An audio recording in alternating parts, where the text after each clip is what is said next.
Olá, bom dia a todas e todos. Meu nome é Úrsula Pérez, sou professora da USP. É um prazer estar aqui com vocês hoje em mais uma mesa, a mesa 5, da Semana de Governo Aberto, que é um evento internacional promovido pela Open Government Partnership e reúne mais de 60 países. As prefeituras de Osasco, de São Paulo, Estado de Santa Catarina e a Controladoria Geral da União vem participando nessa semana de apresentação de práticas, ferramentas, estratégias para como materializar, concretizar princípios de governo aberto em procedimentos de rotina, desenho de políticas públicas, em coparticipação com a sociedade civil. E a nossa mesa agora, começa agora, é sobre a participação social no planejamento orçamentário, os casos de São Paulo e Osasco. O objetivo dessa mesa é discutir as estratégias e os desafios para a promoção da participação social efetiva nos processos orçamentários municipais.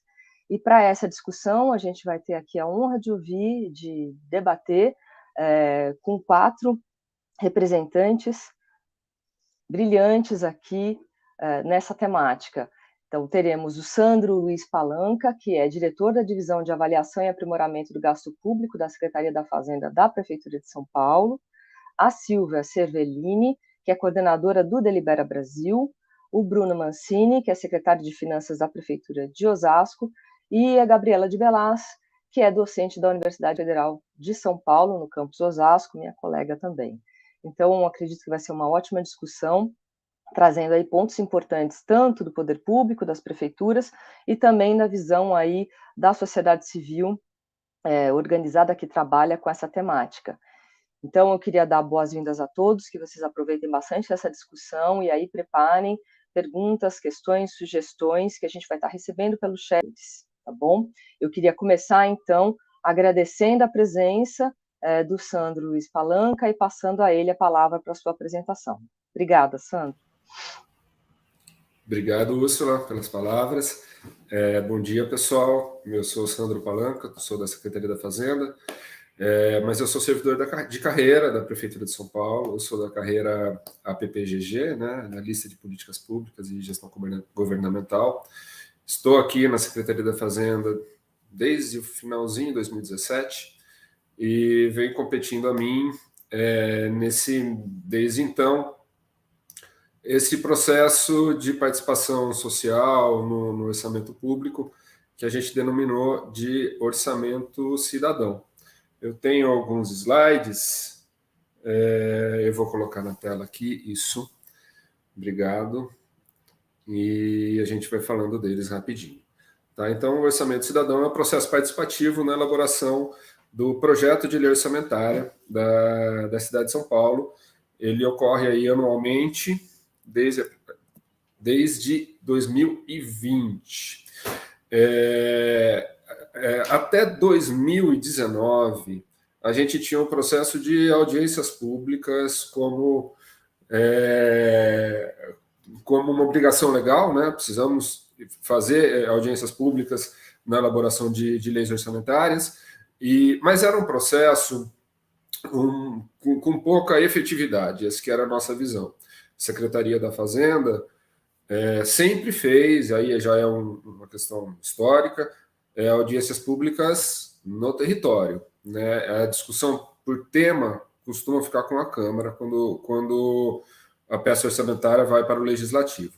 Então, a Secretaria da Fazenda sempre fez as audiências públicas nas 32 subprefeituras municipais, íamos às subprefeituras e fazíamos audiências presenciais ali até 2019, ouvíamos a população, apresentávamos alguns dados orçamentários e coletávamos, e esse sempre foi o mote das nossas audiências públicas, sempre foi o ponto central, coletávamos propostas, né, contribuições para inclusão, para direcionamento, para um refinamento, diria assim, da lei orçamentária, do orçamento municipal, com foco na participação social, então. Na prática, essa busca por propostas nunca teve, na época, não vou dizer nunca, mas tinha pouquíssima efetividade, pouco resultado prático. E foi essa insatisfação, vou dizer assim, que nos levou a repensar o modelo de audiência pública e construímos, a partir de então, o Orçamento Cidadão. O primeiro ano dele foi em 2020. Ele foi desenhado em 2019, dentro do segundo plano de ação e governo aberto. Então, foi um processo construído em conjunto com a sociedade civil, né? No nosso GT, era o GT orçamentário na época, me lembro até hoje, o GT2, o Compromisso 2, tínhamos, então, representantes da sociedade civil e, inclusive, conselheiros participativos municipais, nos auxiliando e pensando junto em como construir esse processo de tentar dar mais efetividade às propostas que venham da população. Esse era o nosso objetivo. Tá? Então, o processo foi pensado basicamente em filtrar propostas. A ideia inicial era que a gente recebe 2, 3, 4, 5 mil propostas, ideias, né, contribuições da população, e não é factível avaliá-las em tempo hábil para inclusão na lei orçamentária. Então, a ideia é filtrar, chegar a um número um pouco menor, que seja gerenciável dentro da nossa casa, aqui da prefeitura. Então, eu vou passar o nosso processo, né, as nossas etapas a seguir. Só vou lembrar que o Orçamento Cidadão foi pensado para ser presencial, mas veio a pandemia, né? Então, o primeiro ciclo orçamentário com orçamento já foi feito exclusivamente em meio virtual, o segundo também, e o terceiro, estamos nele atualmente também. É um limitador do nosso processo por conta do acesso à rede, tanto o acesso à internet em si, como o acesso aí tem gente que não consegue lidar bem, principalmente pessoas de mais idade, de periferia, com ali as plataformas, o próprio Participe Mais, que é a plataforma nossa que sustenta o Orçamento Cidadão. Então, voltaremos, isso é um desejo de todos aqui dentro de casa, a etapas presenciais a partir do ano que vem. Bom, nosso calendário, esse aqui é o processo, ele está com as datas desse ano, de 2023, mas ele é o mesmo processo desde o primeiro ano, 2020. Então, a gente tem o Orçamento Cidadão de 2020 para o PELOA do ano seguinte, né? Hoje o nosso processo está discutindo o PELOA do ano que vem. Ele consiste, então, numa primeira etapa de contribuição e recepção de propostas da população, está sendo tudo pelo Participe Mais. Uma segunda etapa, que é a realização de audiências públicas mesmo, aí a gente coloca a carinha ali na tela, e ouvimos a população, e discutimos, ampliamos o debate, e a audiência serve também como uma sensibilização da população para que participe, né? Na terceira etapa, os conselhos participativos municipais, que são instâncias representativas da cidade de São Paulo, com foco no território. Então, a gente tem um conselho para cada uma das 32 subprefeituras, né? Esses conselhos, veja que eles não são temáticos, eles não são o Conselho da Educação, da Segurança Urbana, do CADES, que é outro conselho muito ativo aqui, que é Desenvolvimento Econômico e Social, né? Eles são conselhos um pouco mais generalistas em termos de tema, mais específicos em termos de área de atuação. Então, como nossa discussão é territorial, são os conselhos participativos municipais que participam, e eles não são um órgão do Poder Executivo, né? Eles têm autonomia, os conselheiros, então, eles participam do nosso processo, filtrando aquelas propostas. Então, as propostas coletadas da população que chegaram para aquela subprefeitura do conselho, eles avaliam, analisam e priorizam 15 delas, né? Por que 15? Porque é um número razoável para se colocar em votação popular, que é a nossa próxima etapa. Tá? Então, a votação é uma votação direta nas propostas para inclusão na lei orçamentária, e via também o site do Participe Mais. A população em geral vota cada pessoa tem direito a 5 votos, tá? E passam 5 propostas por subprefeitura. Essas 5 por subprefeitura, elas são, então, avaliadas, eu vou dizer assim, com lupa, pelas nossas secretarias municipais, e aí tem a divisão temática. Então, as propostas que são da educação vão para a educação, de transportes vão para transportes, de zeladoria urbana vão para a nossa área de subprefeituras, e por assim vai, né? A análise de viabilidade é feita em uma etapa interna. Depois temos uma etapa de elaboração propriamente dita do PELOA, isso aqui é discussão orçamentária em si, elaboração da peça mesmo, tecnicamente, né? Então, é algo interno da Secretaria da Fazenda. E aí, no dia 30 de setembro, o prazo limite para o nosso chefe do executivo, o nosso prefeito, encaminhar o PELOA para o legislativo. Então, encerra-se em 30 de setembro a discussão no executivo. Encerrado esse processo, o que a gente faz? A etapa 7 é a audiência pública devolutiva. Não é um espaço para rediscussão de propostas. Não é como a gente ouve até às vezes, né? Isso o pessoal solicita. É um espaço de transparência de prestação de contas. Então, a gente pega aquelas análises de viabilidade da etapa 5 e transparece e mostra que trazemos representantes das secretarias para discuti-las, apresentá-las.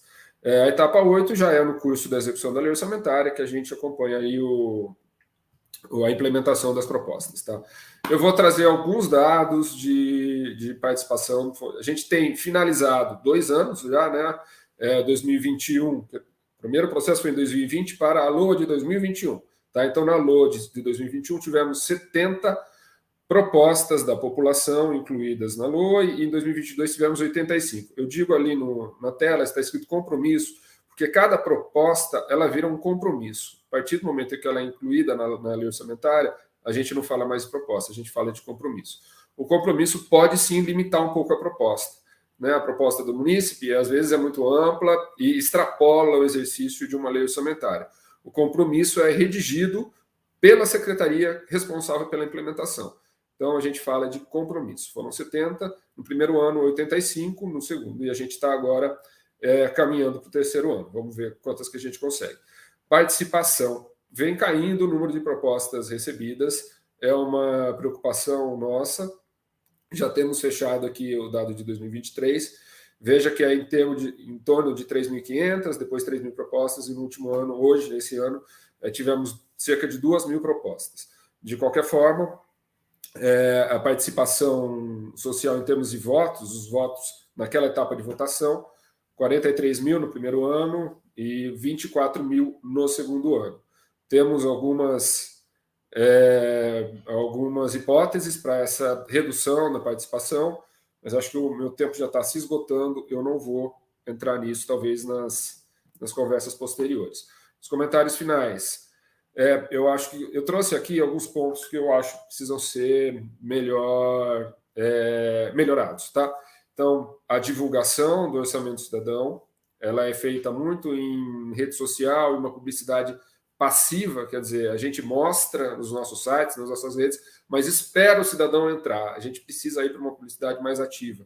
Isso significa uma campanha, algo maior, e envolvendo até recursos orçamentários, que hoje em dia não temos despendido recurso nessa divulgação.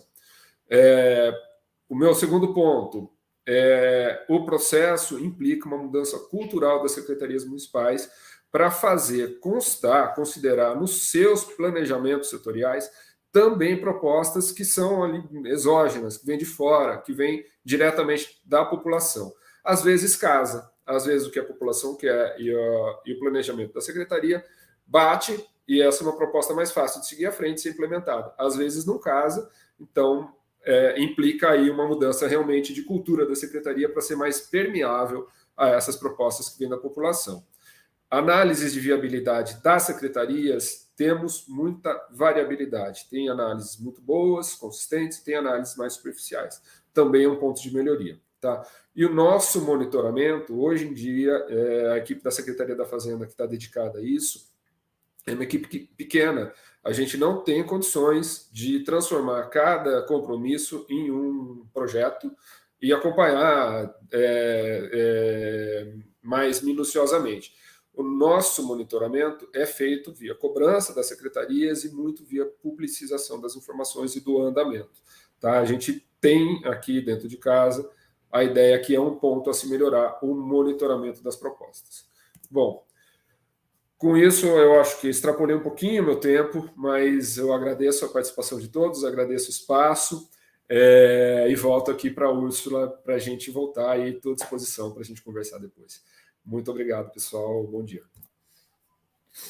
Sandro, muito obrigada pela sua apresentação. É extremamente importante ver aí esse processo de construção numa metrópole como São Paulo. Não é fácil, né? São enormes desafios internos e externos com a população. Então, a gente tem bastante a aprender aí com esse processo. Vamos conversar mais daqui a pouquinho.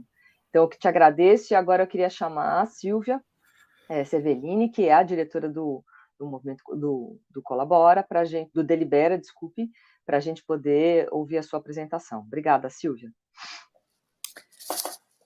Bom dia, muito obrigada, é muito bom estar aqui. Bom, eu vou falar do ponto de vista de ativista da participação, né? Sociedade civil com foco na questão da participação mesmo de cidadãs e cidadãos, pessoas comuns, nessa questão orçamentária. E eu falo especificamente a partir de uma experiência dos mini públicos que o Delibera desenvolveu em 2021, em São Miguel Paulista, nas subprefeituras de São Miguel Paulista e Pirituba Jaraguá, aqui em São Paulo, com o que são os mini, dentro do projeto Reage São Paulo, que é uma iniciativa da Fundação Tid Setúbal, em parceria com a Rede Nossa São Paulo, e que esses mini públicos é uma metodologia de participação cidadã em que um grupo representativo da população da subprefeitura, né, que é chamado ativamente para participar e sorteado para representar aquela população, cerca de 20, 30 moradores se reúnem e eles foram, os mini públicos de São Miguel e Pirituba, eles aprenderam sobre os problemas, os diagnósticos, na verdade, dialogaram sobre os problemas e os diagnósticos em várias áreas temáticas, em 10 áreas temáticas, e aí fizeram o que a gente chamou de jogo dos cenários, né, para pensar o investimento público na sua subprefeitura nos 4 anos, no quadriênio, né, de 2021 a 2024. Então, esse jogo dos cenários tinha uma parte de pensar 3 cenários alternativos para onde a população gostaria de ver a sua subprefeitura chegar nos próximos 4 anos. Esses cenários priorizavam investimentos, né, alocavam uma maior proporção de investimentos em algumas áreas a depender desse objetivo estratégico. Então, tinha o Mais Digna, que focava principalmente na questão habitacional, na questão de serviço social, de assistência social e saúde. O Mais Integrada, que era um foco mais em desenvolvimento local e uma coisa mais de educação, trabalho e renda e meio ambiente. E um terceiro que focava principalmente em mobilidade, em como conectar a subprefeitura com outras áreas da capital, com o centro principalmente, né? Então, esses mini públicos, e depois, dentro de cada cenário, existia um rol de ações que os participantes tinham cartas, como um baralho, onde existia descrição, especificação técnica, um corredor de ônibus, ou uma ciclovia, um trecho de ciclovia, ou uma equipe de saúde da família, ou uma creche conveniada, todas as especificações técnicas e os custos de cada uma dessas ações, e aí os participantes dos mini públicos deliberaram sobre, primeiro, qual o cenário, e depois qual o cenário priorizado, né, preferido, e depois, dentro desse cenário, quais as ações.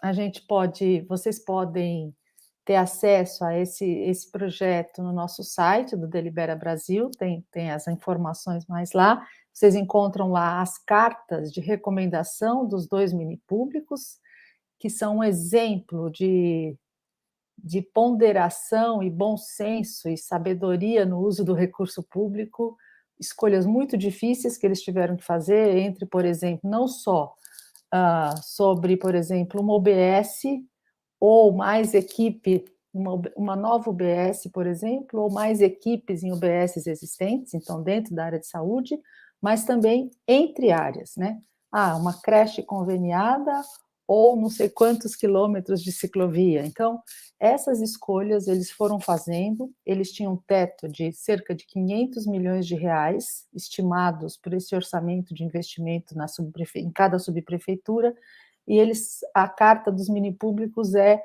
uma recomendação de como alocar esses 580 milhões de reais nos próximos 4 anos.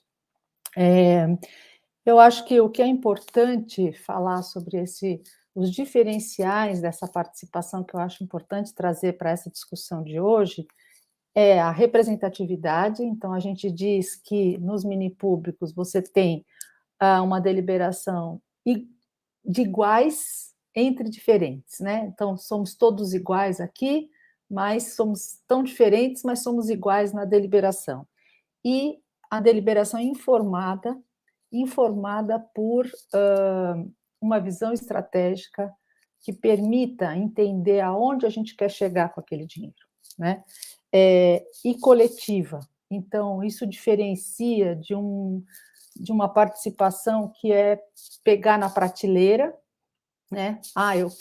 Eu prefiro isso, eu prefiro aquilo, sem uma visão integrada, sem uma visão estratégica, e que muitas vezes é uma participação que não consegue enxergar as premissas e as escolhas implícitas no orçamento, né? Que muitas vezes estão opacas e que ficam opacas nos gabinetes e mesmo nas audiências públicas, se a gente pensar nas partes interessadas, nos grupos de interesse que participam de forma mais organizada nesses processos.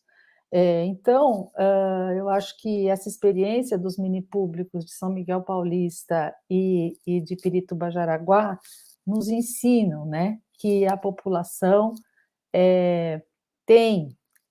pode, deve, né, em condições adequadas, pensar onde ela quer chegar com o dinheiro e ter consciência das escolhas que existem, né?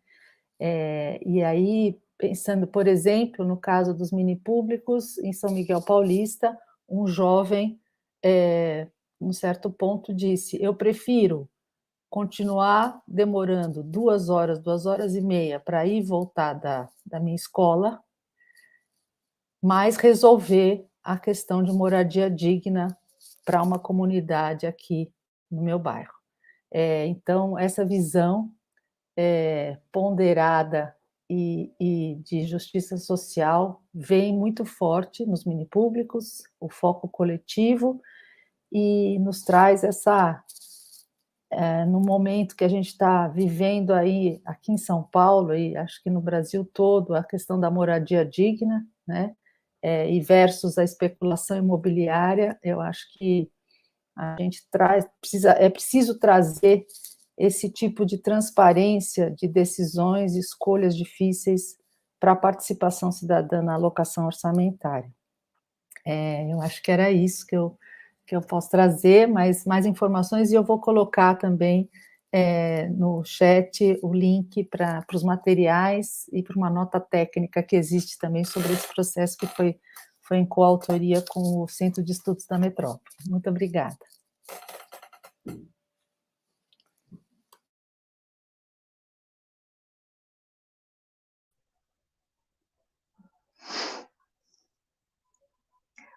Muito bem, eu queria agradecer a Silvia pela fala importantíssima, né, de um processo que envolve aí a construção desse ativismo, na verdade, a ativação da participação social, né, com todos os saberes próprios aí dos territórios, trabalhando por meio de minipúblicos e que fortalece justamente um dos pontos que o Sandro colocou, né, da necessidade de uma construção efetiva dessa participação e da demanda efetiva dessa participação que vem do território.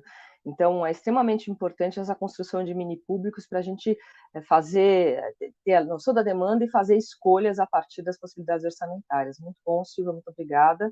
E a gente agora vai passar para a fala do querido Bruno Mancini, que é secretário de Finanças de Osasco, e vai contar aí como é que está o processo em Osasco, quais são os desafios, como é que tem sido esse procedimento daí participativo. Obrigada, Bruno. Bom dia, pessoal. Eu estou muito feliz de estar aqui, assim, bastante honrado mesmo, porque estou podendo me reconectar com pessoas muito especiais, né? A Úrsula, a Gabriela, professoras que eu admiro muito, e conhecendo mais recentemente o trabalho da Silvia também com os mini públicos, a gente ficou muito entusiasmado. E agradeço, né? A gente fica aqui pensando, já mudei totalmente a minha fala a partir do que ela trouxe, e ao Sandro, né, que trouxe a experiência de São Paulo com um desafio de escala completamente diferente. Então, eu fico muito honrado de poder estar aqui aprendendo e poder compartilhar um pouco dos desafios que a gente tem aqui em Osasco, né? Alguns desafios que são comuns para todo o Brasil.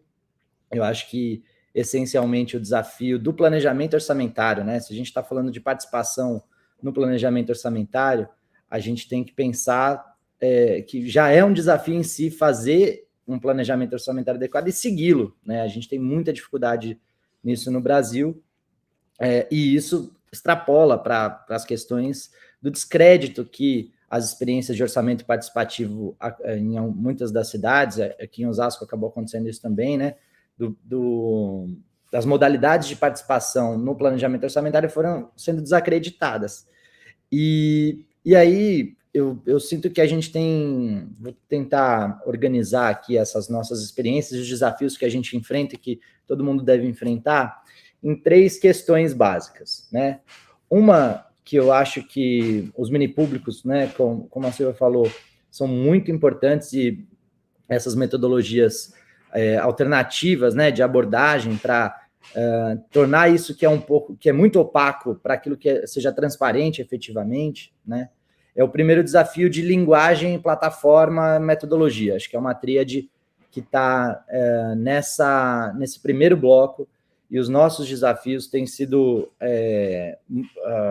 nessa linha, têm sido enfrentados com aumento da transparência e uma transparência dialogada, né? Acho que não adianta só a gente achar que cumprir os requisitos, né, que as legislações nos impõem garantir transparência efetivamente.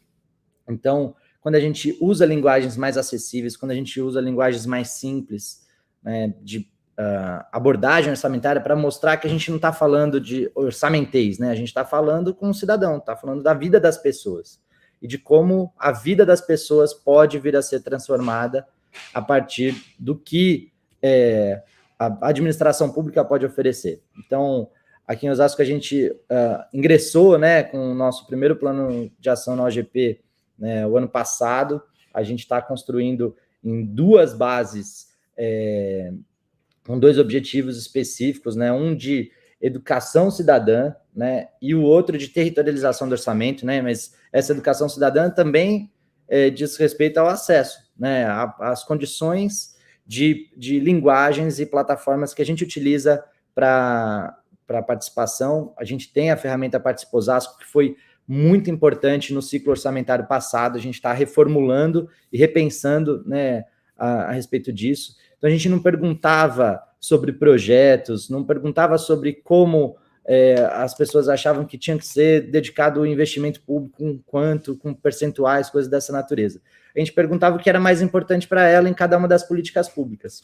E isso ajudou muito, né, a gente entender um pouco mais as pessoas, e esse é um processo que é difícil, porque ele acontece, né, enquanto o orçamento está lá rolando, né? Eu estava no planejamento naquela época, hoje eu estou aqui em finanças, desafios completamente diferentes, mas enquanto você faz planejamento orçamentário, você tem execução orçamentária, assim, avassaladora. Então, tentar trabalhar isso, né, de uma forma, com uma linguagem que as pessoas entendam, faz com que a gente consiga interpretar e levar isso adiante. E a metodologia dos mini públicos também ajuda muito, né, o que São Paulo está fazendo em relação aos compromissos também, acho que traduz um pouco o que é a linguagem orçamentária, só que aí dá um outro problema, né? Porque como é que a gente faz o caminho de volta? Porque decodificar para que as pessoas entendam orçamento é difícil, mas a gente precisa codificar de volta para que isso vire orçamento mesmo, só não vire lemas ou coisas mais etéreas que não estão objetivamente dentro do orçamento público e que depois não tem condições de ser monitorado e avaliado. O segundo grande desafio que eu acho, e aí a gente tem uma questão que é muito mais abrangente, é em relação ao acesso e à adesão mesmo da própria população. Né? A Gabriela deve falar um pouco da pesquisa dela no doutorado sobre a institucionalização, e a gente tem um sentimento, né, pelo menos no caso de Osasco, outros municípios que eu trabalhei, em São Paulo, isso acontece, mas talvez numa escala diferente, né? De que sempre as mesmas pessoas, os mesmos grupos se articulam e conseguem estar presentes nesses momentos, criando até o que a professora Gabriela chamou de clientelismo orçamentário, quase, sabe? Essas pautas se sedimentando, e aí elas vão passeando em torno das instâncias participativas que são constituídas institucionalmente, né?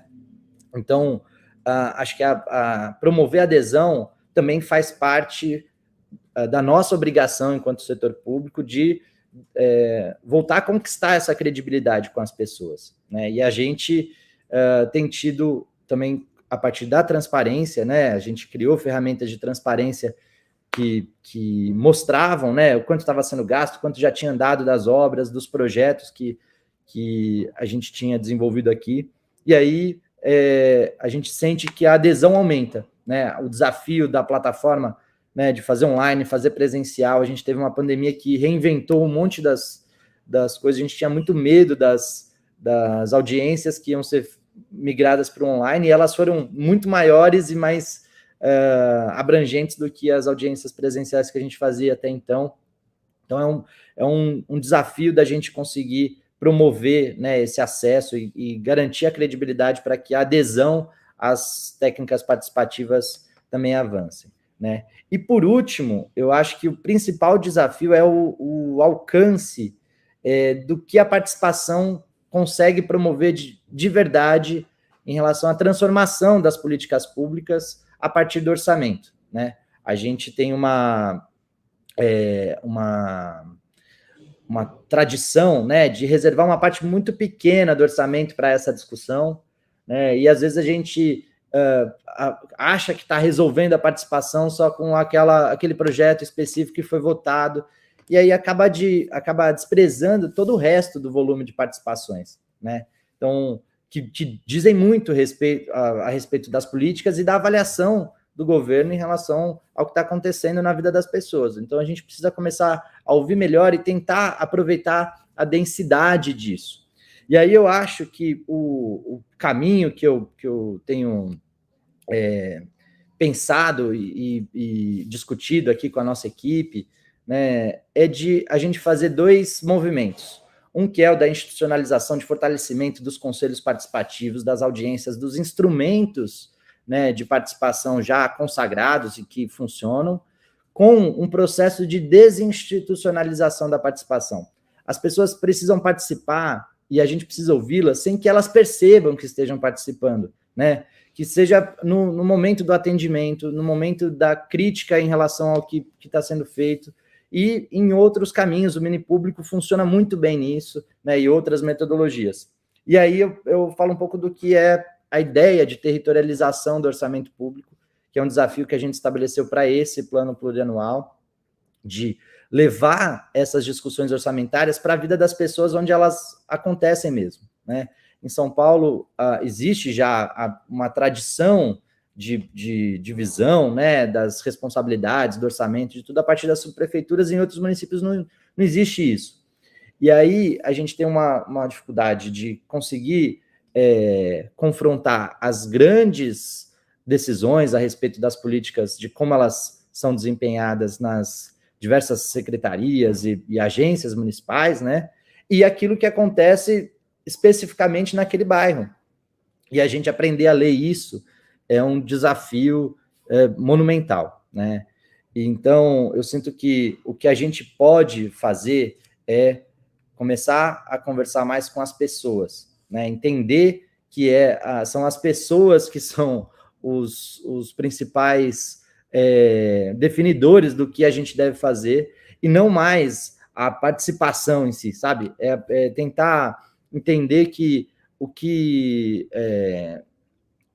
a dificuldade de quando a gente se encastela, quando a gente se feudaliza em relação às múltiplas políticas públicas, e a gente deixa de entender que aquele é um cidadão que tem um NIS, que tem um código de matrícula, que tem um cartão SUS, que tem um CPF, que tem um código de contribuinte, que é uma pessoa. Então, eu acho que quando a gente desinstitucionaliza e quando a gente caminha para tornar isso um pouco mais sensível, a gente também provoca e consegue cobrir essas 3 bases que eu mencionei, da linguagem, né, das plataformas que se utilizam e as metodologias, assim como aumenta a adesão e provoca uma maior densidade de resultado dessa participação, né?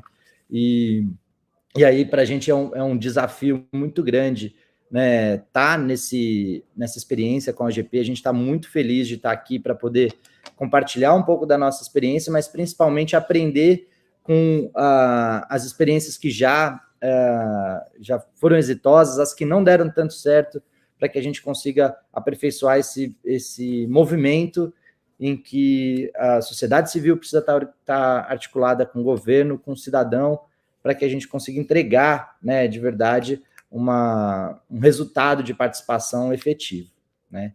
Obrigado, não sei se eu dei uma extrapoladinha no meu tempo também, mas depois a gente continua, que esse papo está bom demais. Um abraço. Bruno, muito obrigada também pela sua fala, super importante aí trazer a perspectiva de Osasco e todos os desafios, como você ressalta, né, não só de planejar o orçamento, mas depois de executá-lo de forma participativa. Essa discussão é uma discussão sempre complexa, e como fazer com que a tradução do orçamento torne-se parte da vida cotidiana das pessoas e não algo hierarquizado por técnicos, né? Então, a gente precisa, de fato, debater mais isso. Foi ótimo a sua fala, e agora a gente vai passar para a fala da professora Gabriela de Beralaz, da Unifesp Campus Osasco, que também aí tem um histórico de discussão nessa área, minha colega. Gabi, muito obrigada, boa fala para você. Muito obrigada, Úrsula, muito obrigada. Muito bacanas as falas dos colegas que me antecederam. Eu acho que a gente está aqui construindo um debate muito, muito rico. Não vejo a hora da gente poder abrir para perguntas. Então, quem tiver interessado em fazer perguntas, faça, porque o debate aqui vai ser muito interessante. Bom, eu trouxe uma apresentação, não sei se vocês já estão podendo ver. Já está aqui disponível, perfeito. Eu vou trazer dados da minha pesquisa de doutorado, que foi, né, tentar entender a institucionalização da participação na Câmara Municipal de São Paulo, nas audiências públicas do orçamento, e eu atualizei alguns dados até 2021. Então, eu estou falando aqui de 30 anos de análise de notas taquigráficas, que são todas as anotações das falas de todo mundo que fala numa audiência pública. Esse é um documento extremamente importante, um registro importante. Antigamente não era filmado, eram só as notas, hoje ainda temos as notas, mas existe a possibilidade da gente buscar aí outras formas de gravar esses momentos. Então, eu busquei entender como se dava essa participação, a dinâmica das relações existentes entre sociedade civil, poder legislativo, poder executivo e burocratas, e entender as variáveis que influenciavam nessa institucionalização. Então, o Sandro, que me antecedeu, falou um pouquinho do processo, principalmente no executivo, ele fala, depois vai para a Câmara discute, eu vou trazer agora esse momento que é importante também e mostra principalmente como é necessário que a gente trabalhe muito bem a discussão do orçamento no Executivo, que pega um pouquinho aí com a fala do Bruno e da Silvia. Foi uma pesquisa qualitativa, analisei mais de 14 mil páginas de notas taquigráficas, foi muito material, e eu utilizei 2 referenciais teóricos, o institucionalismo da teoria das organizações e teoria de sistemas de Luhmann. Então, se a gente for entender a participação como um sistema, ele tem subsistemas, e esses subsistemas são legislativo, executivo, sociedade civil e a burocracia. E existem pilares que sustentam esse sistema. Regras, normas, cultura. A palavra cultura, se vocês repararem, apareceu na fala de muitos dos que me antecederam. Então, acho que isso é importante a gente, né? Quero trazer essa questão para vocês, porque eu acho que a gente vai falar disso na sequência. O que seriam esses pilares regulativos? A Constituição Federal, que fala da participação, a Lei Orgânica do Município de São Paulo, de 1990, o Regimento Interno da Câmara Municipal, o Marco Regulatório do Processo Orçamentário, que tem a LOA, LDO, PPA, em todo o processo mais jurídico, arcabouço jurídico. Então, a Lei Orgânica do Município prevê as audiências públicas do orçamento na Câmara Municipal do Orçamento, da Câmara Municipal de São Paulo. Depois, você tem o Regimento Interno, que fala um pouquinho sobre como tem que ser as audiências públicas. Fala de réplica e tréplica, mas só para vereadores. Não fala da possibilidade da sociedade civil se manifestar. Então, são documentos que acabam definindo muito como as audiências acontecem. O pilar normativo são as pessoas, né? As pessoas que fazem parte, atores específicos. Quem preside a Comissão de Finanças, quais são os vereadores que estão dentro da comissão, quem é o presidente da Câmara, qual é o tipo e o tema da audiência pública também influencia, o horário, se a audiência pública é às 10 horas da manhã na Câmara Municipal de São Paulo ou às 10 horas da noite na subprefeitura, quem participa, né? Todas essas variáveis que envolvem atores específicos e o tipo da audiência. E, por último, teria o pilar cognitivo-cultural, que tem a ver com linguagem, com gestos, com instrumentos, com símbolos. Então, tem uma foto aqui bastante, né, que mostra o púlpito, onde você tem os vereadores, a sociedade civil sempre mais para baixo, uma cruz como se, né, muito grande, embora a gente esteja num estado laico. Você tem algumas variáveis que influenciam todo o processo, a nossa cultura política e a cultura do espetáculo, que faz parte de todo o debate e a discussão do orçamento. E aí vem aquilo que eu denomino no meu doutorado de clientelismo orçamentário, que eu vejo que nos últimos 10 anos acaba se mantendo. Então, aqui algumas fotos, a primeira de uma audiência na Câmara Municipal, no plenário principal, e a outra de uma audiência pública na Zona Sul, numa subprefeitura.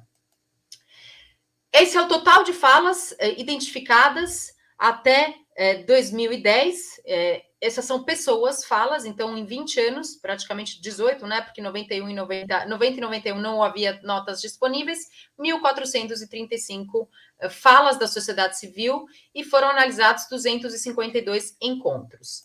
Atualizando esses dados, a gente vê que há um crescimento, né, do número de falas. De 2011 a 2021, a gente teve praticamente metade do número de audiências dos 20 anos anteriores. Então, vemos um crescimento do número de audiências e vemos também um aumento do número de falas. Mas considerando uma cidade como São Paulo, de cerca de 11 milhões de habitantes, estamos falando aí de um número bastante pequeno de falas. E aí, o que vemos, né? Tem uma linha, a construção do clientelismo orçamentário vai se dando nessa linha do tempo, que eu defino como o arcabouço normativo que vem sendo construído. O orçamento participativo, que foi realizado na cidade de São Paulo, ampliou a discussão para as subprefeituras, o que foi um marco importante, porque depois disso, todas as audiências públicas passaram também a ser realizadas nas subprefeituras, indo até o cidadão e não exigindo que ele fosse até a Câmara Municipal, e isso foi extremamente importante. E de 2005 em diante, a gente vê esse clientelismo que se estabelece, onde as pessoas vão lá, fazem seus pedidos, imaginem um balcão de pedidos, que é a mesa diretora ou a mesa, né, principal daquela sala, a sociedade civil vai lá, traz suas demandas, muitos deles são os mesmos, então, analisando as audiências públicas dos últimos anos, tem as mesmas pessoas que iam lá no início dos anos 2000, tem uma população que está lá batalhando, lutando, são demandas legítimas, mas essa forma dela ser incorporada no orçamento, embora as emendas orçamentárias sejam previstas por lei, elas trazem algumas questões e aí abre espaço para o clientelismo orçamentário. Então, os vereadores colocam aí essas possibilidades no Diário Oficial, algumas delas são aprovadas ou não, mas ele fala assim, eu coloquei, está aqui, vocês me pediram, eu estou colocando. Mas nem todo mundo consegue estar na Câmara, nem todo mundo consegue estar nas audiências discutindo, e aí a gente começa a discutir, bom, mas que emendas são essas? Vocês devem estar ouvindo muito sobre emendas parlamentares, principalmente no âmbito do governo federal, elas têm que, sim, ser analisadas em profundidade, porque são recursos públicos, e recursos públicos a gente tem que colocar da melhor forma possível na sociedade, e muitas vezes essas emendas não são, né, devolvidas, esse recurso não é colocado na sociedade da melhor forma possível, a mais democrática e, de fato, aquela que mais... existe uma população que precisa. Então, o que eu posso concluir dessa pesquisa é que existe, né, a participação da sociedade civil está institucionalizada na Câmara Municipal, apesar de terem regras e procedimentos bem estabelecidos, ela possui algumas dificuldades, principalmente devido às variáveis normativas e culturais cognitivas. Os vereadores, com o tempo, passaram a se abrir para essa participação. No momento, eles eram um sistema fechado, autopoético, no sentido lumaniano, e com o tempo, eles, por pressão, começam a se abrir, mas a sociedade, ao entrar nesse subsistema, o faz seguindo as regras da relação vereança-sociedade. Então, com o tempo, ele passa a se abrir, mas a sociedade que entra acaba entrando muito dentro dessa lógica. Não prevalece a participação dentro de uma lógica de discussão de políticas públicas e da aplicação do orçamento, mas sim uma participação baseada no clientelismo orçamentário. Se institucionaliza como um balcão de pedidos e acaba dando uma legitimidade, passa um verniz para as escolhas que os vereadores fazem aí das suas emendas. E eles fazem isso, obviamente, em seu reduto eleitoral e muitas vezes visando a reeleição com atividades aí bastante populistas. Há alguns que buscam uma discussão mais profunda do orçamento, mas são uma minoria. E já finalizando, algumas reflexões. A gente precisa definir o que é uma audiência pública, então há problemas em relação ao que é uma audiência pública. A gente precisa discutir a cultura da participação, a nossa cultura política e a importância da pedagogia da participação. A importância de discutir em que momento a gente deve falar sobre orçamento com a população. Então, acho que as falas do Bruno e da Silvia mostram na hora da elaboração da peça, principalmente, que a gente tem que colocar a população para participar. E, obviamente, a discussão de quem participa e a diversidade dessa participação e a representatividade dessa participação. Estou jogando várias questões aqui, mas para a gente refletir, tá? Então, o nosso papel como pesquisadores também, qual incidência a gente quer ter, né? Descobrindo isso, como a gente pode contribuir. Então, acho que estou aqui como parte, né, dessa discussão, vendo como o OGP está sendo implementado em Osasco, acompanhando muito o caso de São Paulo também. Então, eu acho que esse papel da academia também ele é extremamente importante. O uso de tecnologias de informação e comunicação e as political techs, enquanto o Bruno falava, várias ideias foram surgindo, essas pessoas estão no SUS, essas pessoas estão nas escolas, como integrar essa conexão com a discussão orçamentária e as pessoas votarem e decidirem também a aplicação de recursos. E futuras análises, tentar entender quem participa, recortes de gênero, idade, área, temas, enfim, um pouquinho aqui de ideias e sugestões para pesquisas futuras. Já finalizo aqui, passei um pouquinho, mas eu espero que a gente possa discutir na sequência. Muito obrigada pela atenção de todos.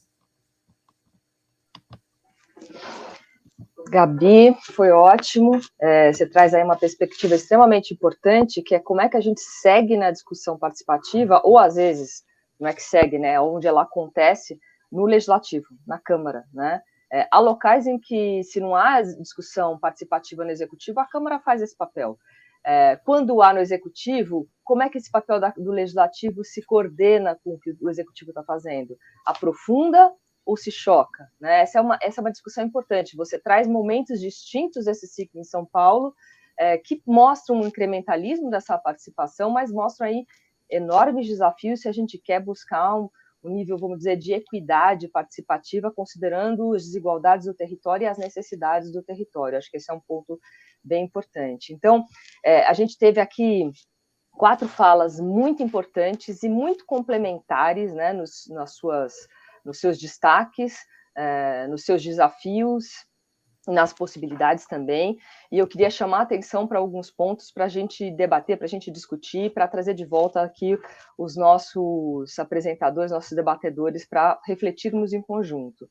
Então, São Paulo é uma discussão, uma referência de um processo participativo numa metrópole, que é extremamente desafiador por conta dos milhões de habitantes da cidade, e que, apesar da existência, né, das 32 subprefeituras, como o Sandro ressalta e também o Bruno ressaltou, né, dessa importância, a gente sabe que ainda boa parte do orçamento é centralizada e em termos de aonde o recurso é decidido e de aonde ele está sendo alocado. Então, já tem aí uns 2, 3 anos que tem um processo mais efetivo de buscar descentralizar esses recursos, e essa é uma necessidade para que a gente possa avançar na discussão participativa, tanto na elaboração quanto na execução orçamentária.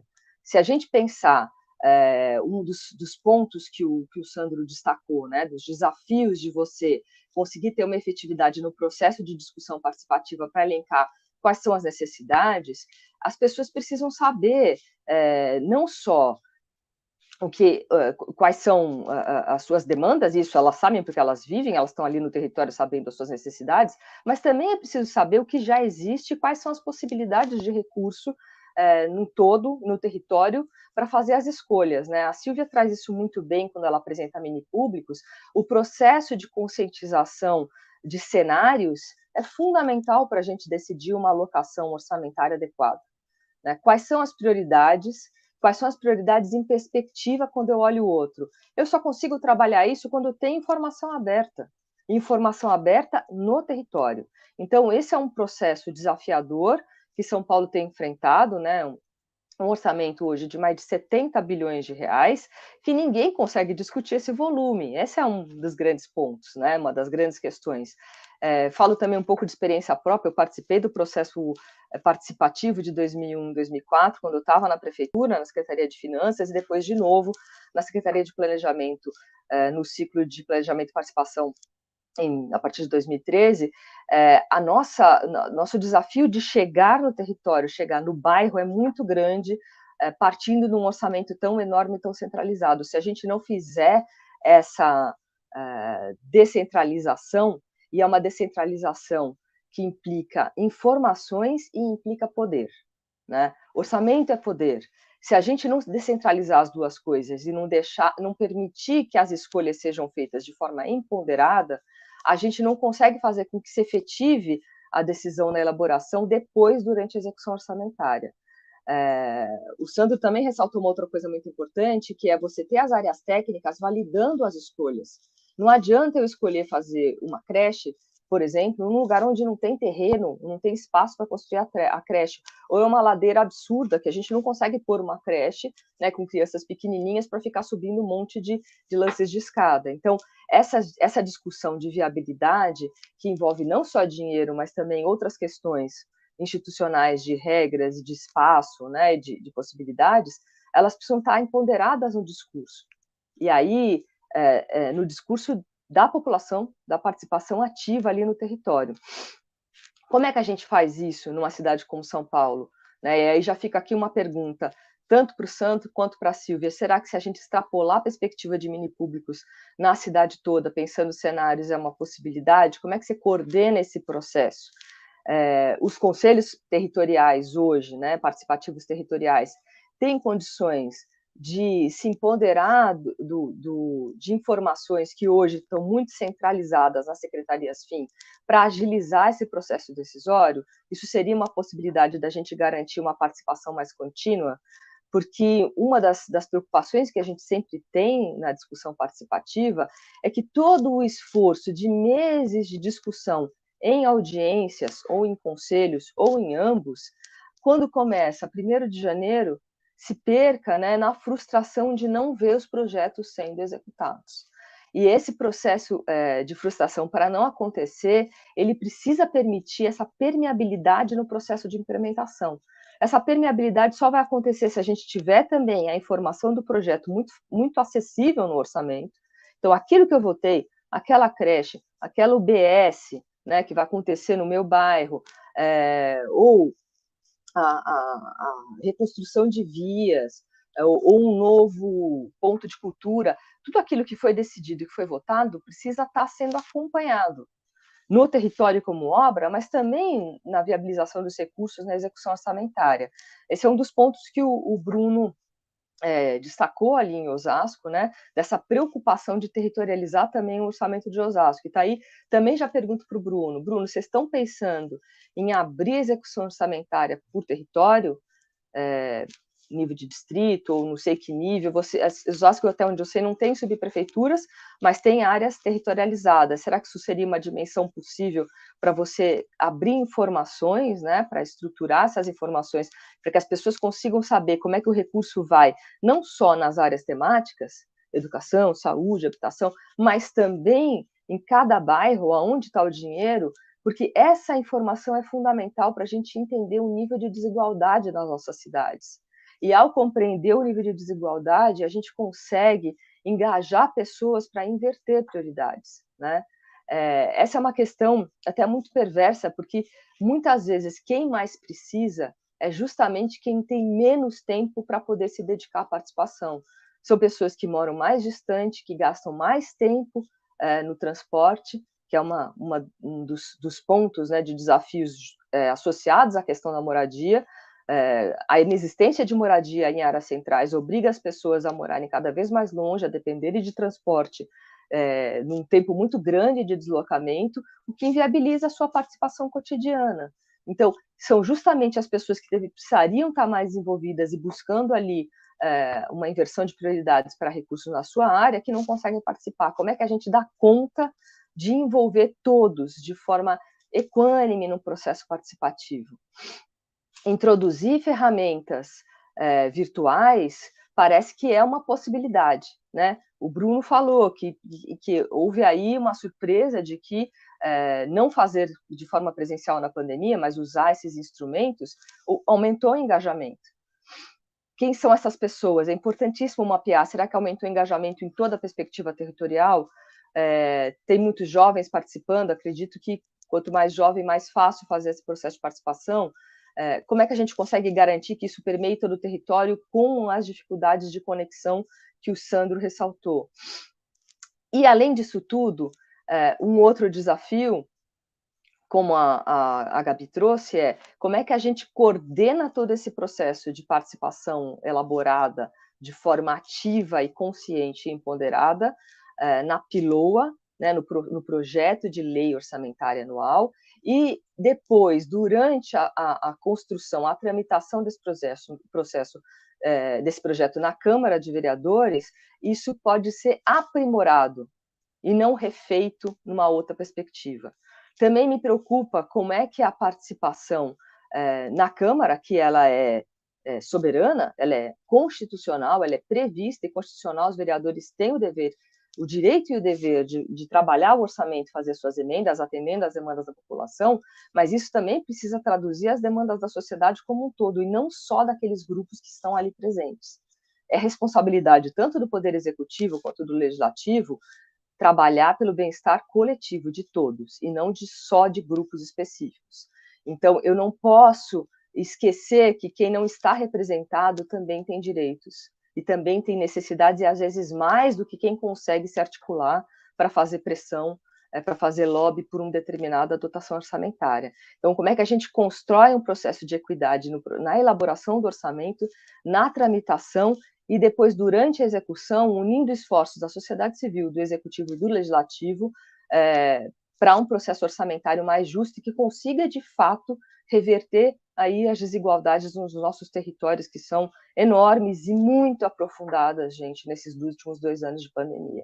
Então, se a gente tem hoje, a gente sabe que tem em algumas cidades, como Osasco e como São Paulo, uma perspectiva de aumento de receita, né, que tem subido aí em função de impostos que estão uma perspectiva de potência de atividade econômica mais alta nesse ano de 2022 como em 2021, a gente precisa aproveitar essa potência para reduzir essas desigualdades tão exacerbadas, né? Cuidar dessa população que está aí completamente desprotegida, desempregada, em situação de rua.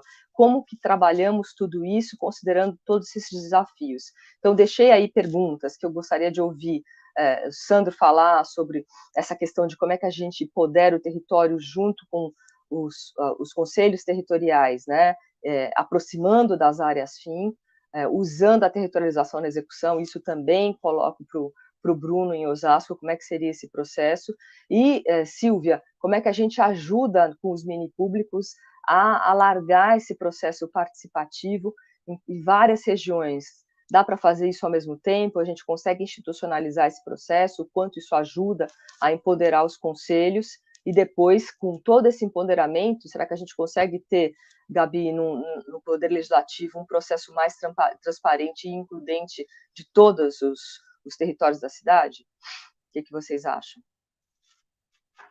A gente pode pensar que isso, podemos começar pelo inverso, se quiser, né? Gabi, Bruno, Silvia e Sandro. Perfeito.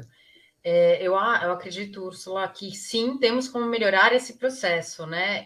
Principalmente no território local, no âmbito das subprefeituras. Eu acho que o trabalho que a Silvia e o Grupo Delibera fez mostra claramente como você pode trabalhar uma participação maior, uma pedagogia da participação e trazer as pessoas para falarem mais. Mas isso tem que ser colocado, por exemplo, uma audiência pública. Né, a forma de iniciar o processo é também trazer as audiências públicas, é regulamentar a fala da sociedade civil nas audiências públicas.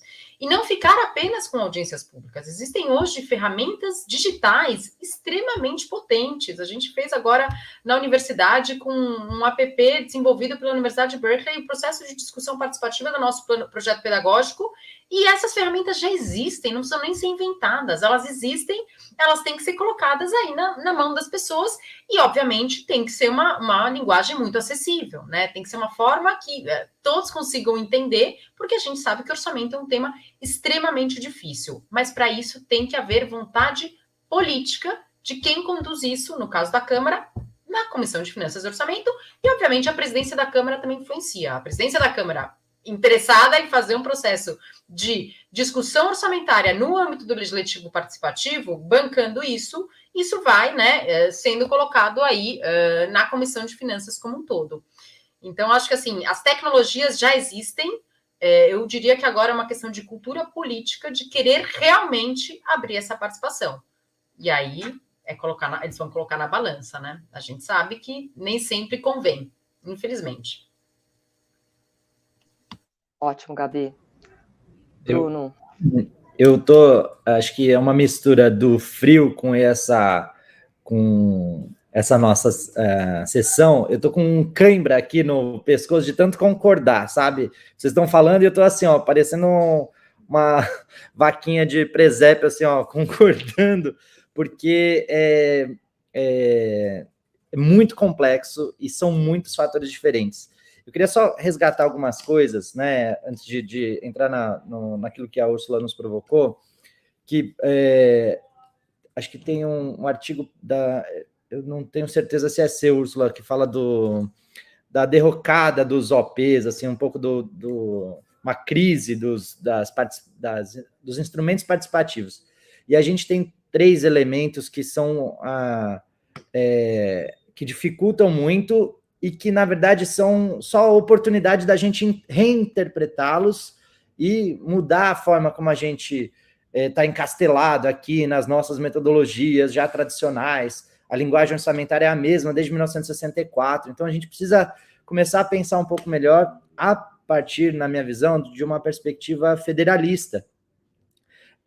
Não dá para a gente pensar em participação se a gente não repensar que a participação se dá onde as pessoas moram nas cidades, e as cidades hoje não são protagonistas na forma da organização do Estado brasileiro, né? Então, a gente tem uma verticalização muito contundente e, me perdoem a minha forma de expressar aqui, mas completamente caótica e desconstrutiva desse governo que a gente tem hoje. Assim, é uma ruptura tão grande com os sistemas que a gente demorou tanto para construir, que hoje a política de financiamento né, da União em relação aos estados e municípios, as políticas que são reguladas, que estão verticalizadas a partir de sistemas e fundos específicos, está totalmente contaminada pelo caos, né? Eu nem vou entrar nas questões ideológicas e políticas que estão aí por trás, acho que não vale a pena a gente gastar tempo falando disso, mas a gente precisa gerir caos nos municípios. Então, se a gente não começar a tornar o município protagonista, dificilmente a gente vai conseguir tornar o cidadão protagonista, porque é lá que eles moram, sabe? Então, e a outra, sem contar que a gente está falando de Osasco e São Paulo, que estão em condições favoráveis do ponto de vista de receita, mas 80% ou 90% dos municípios dependem exclusivamente do FPM e ficam ao sabor da dinâmica econômica e fiscal de um lugar que está muito distante da onde as coisas estão acontecendo. Então, não sabe o FPM que vem, aí precisa ser compensado, né? As obrigações vão chegando a cada momento, então, me perdoem por essa catarse, mas é inevitável a gente não fazer essa discussão profunda do ponto de... E esse é o momento, né? A gente está com eleições federais, estaduais, que podem sim mudar o futuro do país, mas especialmente podem mudar a forma como a gente pensa o futuro do país. E se a gente não levar esse protagonismo para as cidades e, portanto, para os cidadãos, a gente vai ficar brincando de fazer participação, e isso é o que mais me aflige. Às vezes eu tenho a sensação de que todas as experiências são maravilhosas, mas são desse tamanhozinho, assim, o Brasil está enorme, e o que a Úrsula falou, assim, quem não está lá representado, como é que a gente ouve esses, né? E aí é que eu acho que a gente tem ferramentas, a Gabi trouxe, a professora Gabriela trouxe inúmeras possibilidades, e a gente tem hoje, né, com a tecnologia avançando, a possibilidade de trabalhar a inteligência de dados. E aí é nossa obrigação começar a interpretar o que as pessoas pensam e desejam a partir de como elas se comportam no acesso ou na falta de acesso a políticas sociais, né, de não conseguir acessá-las. Isso é uma informação, ela não pode ser desprezada. A forma como elas interagem com os sistemas públicos todos, né, aproveitando escala, né, por que a gente não pergunta, não acha uma forma de entender quando alguém vai se vacinar numa OBS, se ela está empregada, se ela tem o filho na escola, se a escola está boa, se a criança tem algum problema de segurança alimentar ou qualquer coisa desse gênero. A gente tá com as pessoas lá, com tecnologia disponível e alcance suficiente, falta a gente ter vontade política e disposição para trabalhar nisso, se desencastelando um pouco, né? Eu sinto que os próprios conselhos municipais, em determinadas circunstâncias, eles se tornam meio assim, deuses daquela política, sabe? E se afastam daquilo que é o principal, que é a representatividade e o fortalecimento da democracia direta. Então, dito tudo isso, a gente está tentando experimentar uma modalidade para... Bruno, deixa eu só comentar para você fazer a resposta que você vai dar agora, junto com essa pergunta que chegou aqui para você. Olha, como fazer esse mapeamento dos cidadãos que se mobilizam e como chegar àqueles que estão dentro de um contexto de vulnerabilidade social para que eles sejam ouvidos aí nesse contexto de Osasco. Não, achei fantástica essa pergunta. Eu tinha lido ela aqui no chat, ainda bem que você me lembrou de já respondê-la. A gente tem trabalhado com essas dificuldades da linguagem orçamentária ser tão restritiva, né? A lógica, né, institucional, programática, ela dificulta muito, né? Você flexibilizar e tornar real a participação, né? Porque ela tem que estar lá codificada de algum jeito que ninguém nem vai conseguir achar. Ainda que vá para o orçamento uma decisão tomada coletivamente, ela dificilmente é encontrada no orçamento, porque ele é complexo mesmo, né? Então a gente está trabalhando com duas coisas.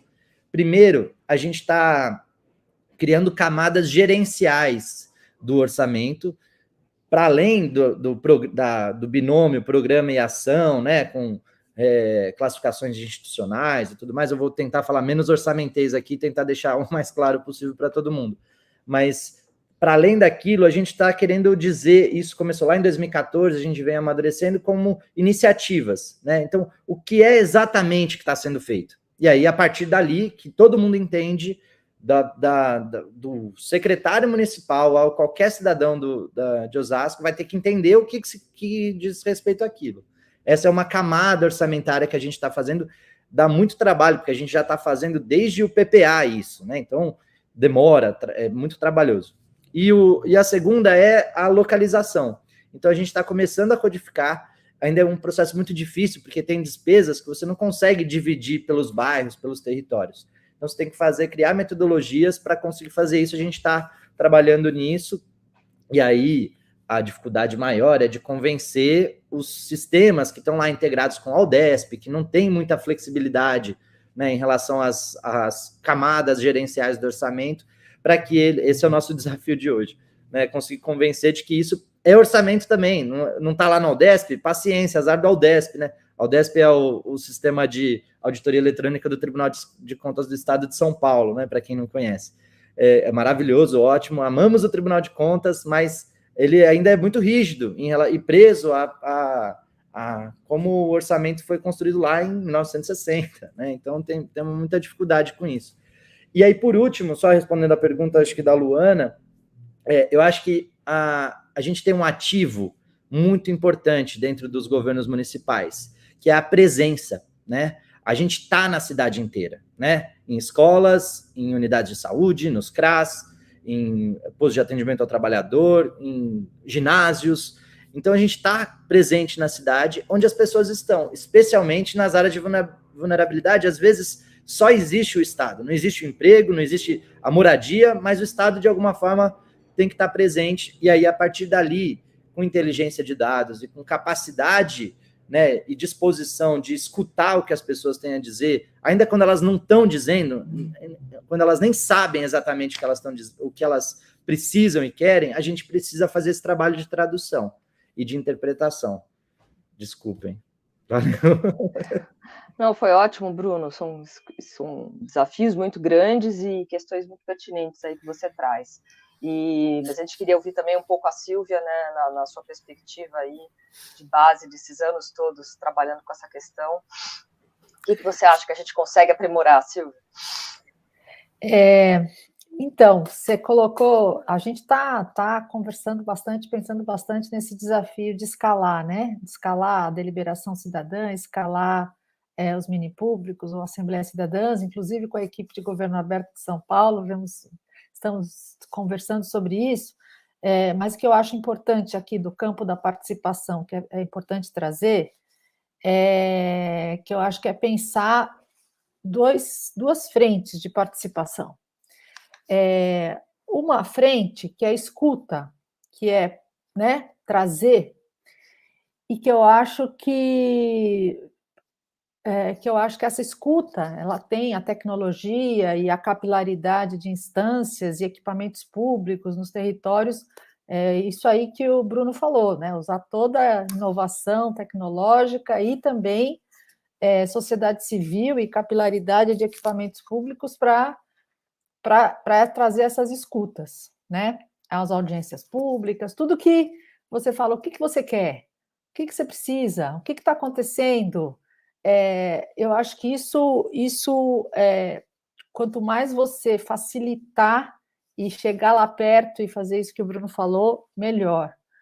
Mas no nosso ponto de vista do Delibera, a gente trabalha numa outra frente, que eu acho que para falar de orçamento ela é muito importante e que eu acho que as lideranças e os técnicos às vezes confundem as duas frentes, que é decisão, que é escolha.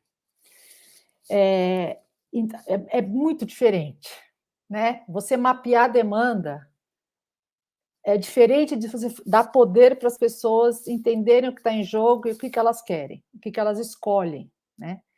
E assim, um governo aberto, ele tem as suas próprias escolhas. Se não tem, temos problema. Um governo eleito, ele imagina o que ele quer fazer com o dinheiro, certo? Os técnicos que estão lá nas suas secretarias respectivas, imagino eu, que saibam o que querem fazer com aquele dinheiro. Então, a participação no orçamento, ela pode e deve pressionar o poder público a explicitar o seu plano. Então, o que a gente fez no Reage São Paulo é bem isso, a gente não fez com o poder público, mas poderia ter sido a colocar as cartas na mesa de quais são os cenários, o que o governo pensa. Olha, o governo pensa que pode ir por aqui, esse governo gostaria de ir por aqui, mas também pode ir por aqui, mas também pode ir por aqui. O que vocês acham sobre isso? Entendeu? Então, fazer essa lição de casa, porque aí nessa frente de participação, de escolhas, você precisa de muito tempo e muita informação. E aí a gente não vai, sendo realista, não dá para exigir que um trabalhador, uma trabalhadora, uma mãe que tem que sair às 4h30 da manhã de casa, que ela fique se informando. Então, assim, tem que ser feita uma lição de casa, de colocar essas cartas na mesa de uma maneira otimizada e fazer um esforço brutal de trazer essas pessoas, dando incentivo à participação, recompensando, inclusive financeiramente, pelo tempo que elas vão perder no trabalho, no bico, na fazer comida em casa. Então, eu acho que são duas frentes, sabe? Então, quando a gente pensa em escalar os mini-públicos, não é para substituir plataformas de mapear demanda e ranquear propostas e obter propostas. Não. A gente precisa tratar a deliberação cidadã em momentos de pensar escolhas, e aí talvez seja mais inteligente a gente fazer isso para períodos um pouco maiores, porque se você for pensar em estratégia, não dá para pensar em estratégia para uma verba assim e de 3 meses, né? Não dá para você pedir para o cidadão ter que ficar escolhendo entre tapar o buraco da rua ou melhorar a educação, né? Então, são momentos de participação e desafios diferentes. Eu acho que as lideranças e os gestores públicos que realmente, adorei o Bruno falar, que ficar brincando de participação, eu acho que quem realmente está levando a sério participação precisa perceber a diferença entre esses dois movimentos e investir pesadamente em tecnologia, inovação, capilaridade, para essa parte mais de ouvir e trazer, né? E outro investimento completamente diferente para empoderar escolhas e decisões estratégicas mais de médio e longo prazo pela população. Então, não sei se eu respondi aí. Está perfeito, Silvia, super importante. Agora eu vou passar a palavra aqui para o Sandro com o desafio de dar conta de todas essas questões aí, Sandro. Menos um pouco, né, Úrsula? Eu só vou fazer Tô brincando, mas obrigado. Eu queria, pegando o gancho aqui da participação, eu queria relatar um pouco o que acontece no nosso processo aqui no Orçamento Cidadão. Pelo tamanho de São Paulo, a gente tem uma cidade de 12 milhões de habitantes. A participação é muito pequena. É um processo que já tem aí, já estamos indo para o 3º ano, e é muito pequena. E a Gabriela disse, o Bruno também, muitas vezes são as mesmas pessoas. E são as mesmas pessoas que estavam lá desde os anos 2000, 2001. Né? A gente reconhece essas pessoas aqui também. Então, são lideranças comunitárias, muitas vezes, são pessoas engajadas, são pessoas conscientes e que se apoderam desse processo de uma forma legítima, né? Claro, está ali para isso mesmo, elas têm que participar, mas é difícil você sair desse nicho de pessoas que têm essa consciência e que usam esse espaço para, no fundo, para exercer a sua cidadania, né? Tenho várias sugestões do que pode levar a essa limitação.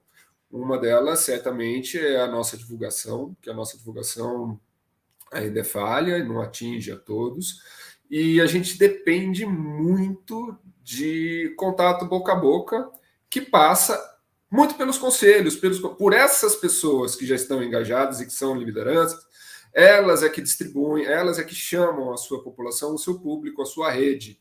Então, quando essas pessoas participam mais ativamente do processo, vem uma oportunidade de que uma demanda, uma proposta seja incorporada, ela consegue ativar essa rede e crescer um pouco a participação social. Eu acho que a gente precisa, eu estou falando aqui do meu processo aqui, estender, conseguir chegar ao cidadão comum que não tem um histórico já de participação, de uma forma direta, sem passar por alguém que concentre, que chama ele, né? Mas é difícil, porque é um aprendizado, as pessoas não estão acostumadas, elas têm que entender como funciona o processo, muitas vezes entender como funciona a construção do orçamento, o que é participação, o que é cidadania. Então, o desafio é grande, a gente não tem estímulo no governo federal, então, menos ainda, eu acho que a gente vem passando por um processo de encastelamento ali de decisões. Queria falar um pouquinho também sobre a questão de território, que o Bruno citou, a Gabriela citou, a Silvia citou.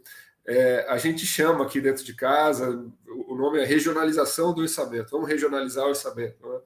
É um desafio em termos de sistemas e técnicas de você conseguir plotar o gasto da prefeitura no território. Né? Então, como é que a gente faz para identificar esse gasto? Em 2 momentos. No momento do planejamento, é um pouco mais simples, no momento da execução, que é um pouco mais complicado. Né? Então, para cada, vou fazer entre aspas aqui, para cada real gasto, a gente tem para onde ele vai, e identificar isso no mapa da cidade de São Paulo. Essa necessidade já foi apontada há alguns anos aqui, e a gente já conseguiu evoluir um pouquinho. Né, ainda não é o mundo ideal em termos de alocação dos recursos no território, mas conseguimos mapear quais são, e também não foge muito de uma visão mais geral de quais são as subprefeituras que recebem menos recursos e teriam mais carência, então, de receber esses recursos orçamentários.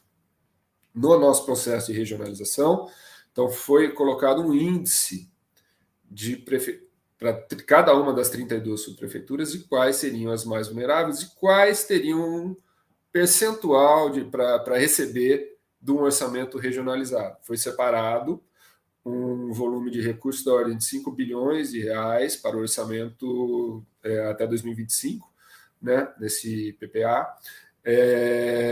E aí, fazendo alocação, fazendo uma conta de padeiro, 1,25 bi por ano, que será distribuído conforme esses percentuais de cada subprefeitura. Esse processo já está em curso, foi feito e é um balizador aí. Eu acho que ainda é pouco, temos ainda um caminho longo a percorrer, mas já é algo que vem sendo feito em termos de regionalização do orçamento e tentar igualar, ou pelo menos diminuir a distância na alocação de recursos, que fica muito centralizado. A gente sabe que o centro da cidade de São Paulo, ali com a região da Sé, onde ficam os principais equipamentos públicos, eles tendem a receber um maior volume de recursos, né? e não no território mais periférico, que é tão carente. Não são políticas definitivas, que resolvem o problema, mas é um pequeno passo que a gente vê acontecer e é um desafio mesmo aqui da Secretaria da Fazenda. Esperamos que ele se fortaleça e que a gente consiga evoluir. Acho que é isso, né, gente? Falei muito, não.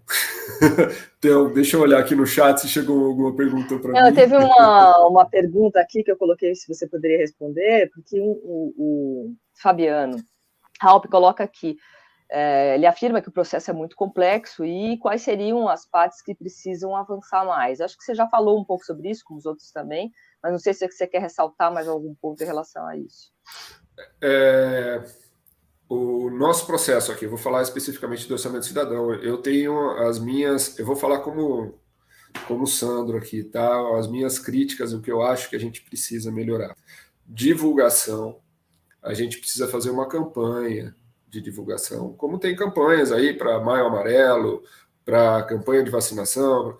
Então, isso envolve destinação de recursos, algo que até hoje não aconteceu, para ver se a gente atinge o cidadão comum que não está acostumado a participar, e é um processo quase educativo, né? Então, é algo que a gente precisa fazer.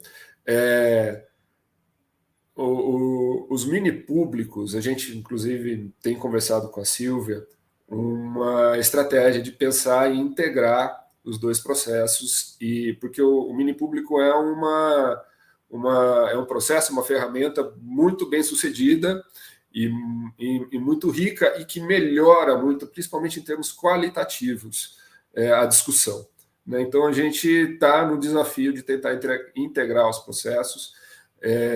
Mas como ela falou, mini público é uma coisa que talvez seja mais para médio e longo prazo. O nosso processo hoje em dia é anual.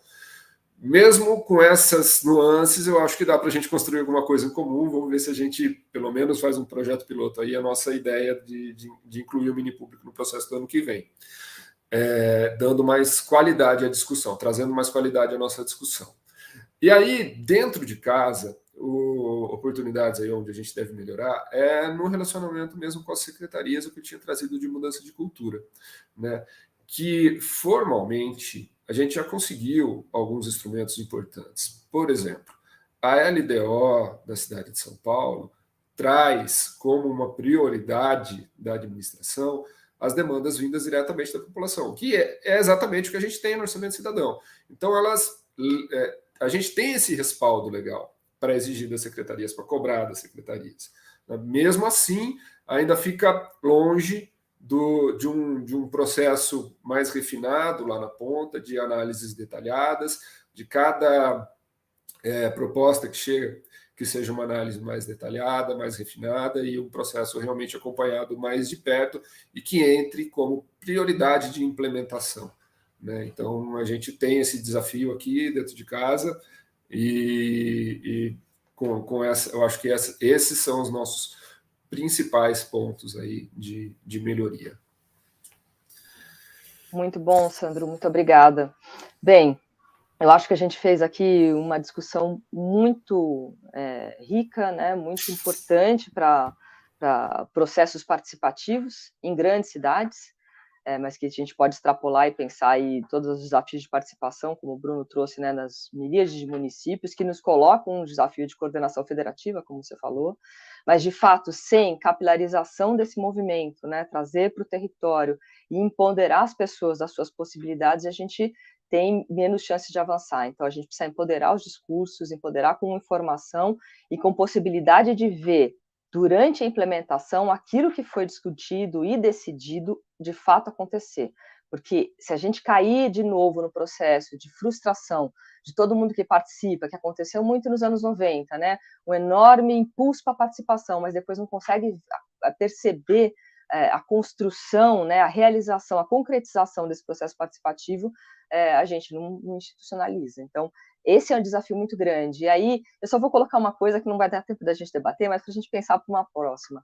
Colocar as pessoas dentro do orçamento é fundamental. E essa é uma questão literal que a gente precisa pensar. Eu tenho advogado com várias outras pessoas que a gente precisa de uma classificação orçamentária por público-alvo. O nosso orçamento ainda é muito centralizado e muito antigo, muito um resquício de ideias que são importantes, é fundamental saber programa, função, tudo isso, todos sabemos, mas se a gente conseguir visualizar criança, idosos, adolescentes, mulheres, negros, indígenas, e toda essa questão da pluralidade de público-alvos que temos na desigualdade dos territórios, que a gente já está avançando, né, com a regionalização, a gente vai conseguir ter muito melhor dimensão da desigualdade. E aí, gente, o conflito fica explícito e eu acredito que a gente consegue alavancar mais essa participação.